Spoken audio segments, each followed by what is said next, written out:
কন্ডোমের কাজ কি ভাই? হসপিটালে কন্ডোমের কাজটা কি? অপারেশন থিয়েটারে কেন কন্ডোম থাকবে? এটা তো অপারেশন থিয়েটারে থাকার জিনিস না। এটা অপারেশন থিয়েটারে সেখানে নার্স যায়, ডক্টর যায়, ওয়ার্ড বয় থাকে, তারা কেন এই কন্ডোম দিয়ে তারা কি করে? কি পরিমাণ কন্ডোম ভাইয়া শত শত বক্স কন্ডোম পাওয়া গেছে, যে কন্ডোম হচ্ছে আবাসিক হোটেল থেকে পাওয়া যায়।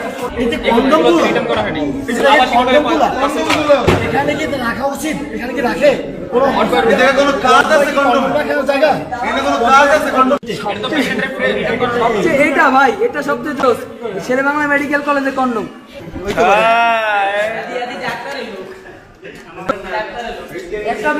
ওয়ার্ড বয় রুম থেকে যদি এটুকু না কন্ডোম পাওয়া যায়, যেখানে শুধু ওয়ার্ড বয় না, নার্সেরাও ঢুকে ওই জায়গায়, মানে যারা পরিষ্কার পরিচ্ছন্ন, এগুলো কেন থাকবে ওই রুমে? এরা এই নরকিউ এগুলো কেন থাকবে? এগুলো পাওয়া গেছে সব পরিত্যক্ত একটা বেলকুনির,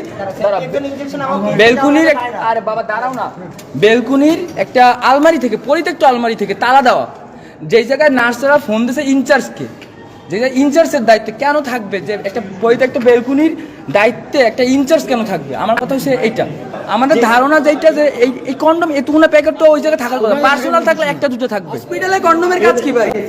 হসপিটালে কন্ডোমের